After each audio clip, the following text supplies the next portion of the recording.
Donc, à l'occasion de la célébration différée du 145e anniversaire de la Fondation de Brazzaville, eh bien, la Fondation ou le Centre culturel Zola vient d'organiser une visite guidée à l'attention des élèves du complexe scolaire Bilaka School.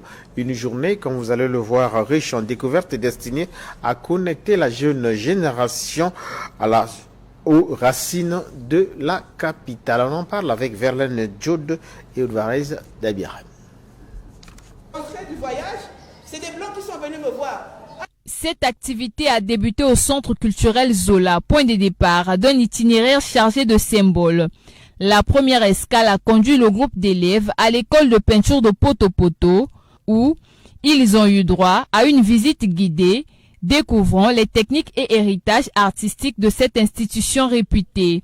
La visite s'est ainsi poursuivie vers la Statue de la Liberté, érigée à la gare en face de la primature. Puis, ce fut une immersion dans la mémoire collective devant les bustes des figures qui ont marqué le Congo et l'Afrique.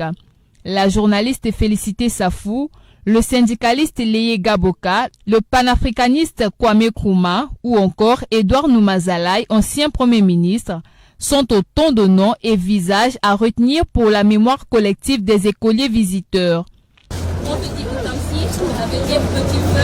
Un autre moment fort de cette visite a été la découverte du statut BA ou l'esprit des pharaons.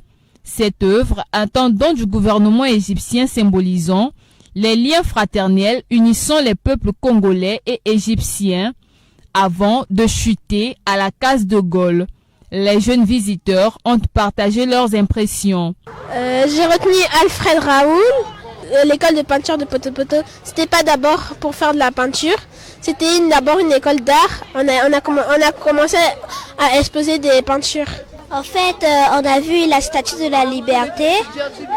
On nous a expliqué un peu. Tout ce qui m'a marqué, c'est le centre, l'école de peinture de Poto Poto. J'ai aimé tout ce que j'ai vu. J'aime bien dessiner, mais le problème, c'est que je ne connais pas trop dessiner.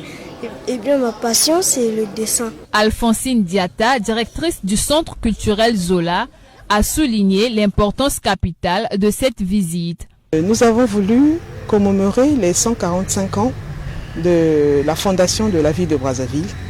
Et nous sommes très honorés d'avoir donné la possibilité à nos enfants de découvrir la ville de Brazzaville. Par cette visite guidée avec nos enfants, leur donner la possibilité de découvrir la ville de Brazzaville et nous sommes très honorés de l'avoir fait avec nos enfants. C'est des monuments qui nous permettent de voir les hommes politiques, les hommes publics qui ont marqué l'histoire du Congo. C'est cette histoire qui fait la culture du Congo, c'est cette histoire qui doit rester dans la mémoire de nos enfants. Cette journée a offert aux élèves du complexe scolaire Bilaka School bien plus qu'une simple sortie. Elle leur a insufflé l'esprit et la mémoire de Brazzaville, une ville dont ils sont désormais les dépositaires attentifs.